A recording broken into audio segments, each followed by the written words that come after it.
Tallahassee City Hall shutting down on Inauguration Day and Inauguration Eve. TPD recommending that closure due to the possibility of violent protests at the Capitol. The Leon County Courthouse closing too on the 19th and 20th at the request of the sheriff. The courthouse and City Hall, of course, are right across the street from Florida's Capitol. Good evening, everyone. I'm Julie Montanaro. And I'm Ben Kaplan. Those closures announced as a precaution. Capital City correspondent Monica Casey following the story for us tonight. And Monica, it sounds like better safe than sorry. Yeah, Ben, that's right. Mayor John Daley emphasizing despite national chatter about possible violence at state capitals, there is no intelligence to suggest that Tallahassee is under a direct threat. However, local law enforcement says they are prepared.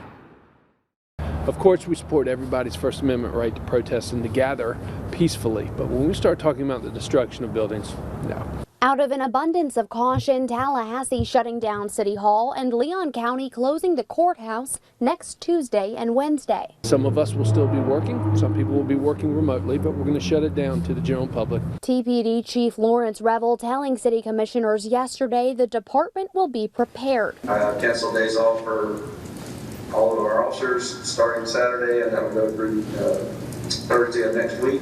The Leon County Sheriff's Office also canceling time off for sworn personnel from now through the inauguration. Tallahassee has seen conflict between different groups at protests. A red truck driving through a crowd of Black Lives Matter protesters in May. A counter-protester brandishing a gun at the old Capitol in August.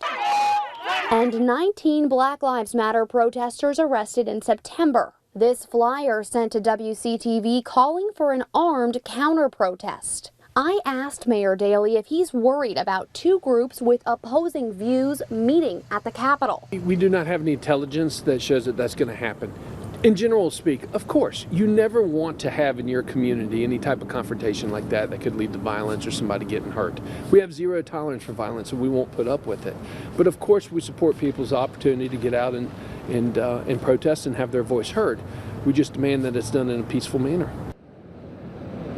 Mayor Daley also says COVID-19 cases are rising in Leon County. He asks that if you choose to peacefully protest, that you do so while following CDC guidelines. Live at the Florida Capitol, Monica Casey, WCTV Eyewitness News. Okay, Monica, thank you.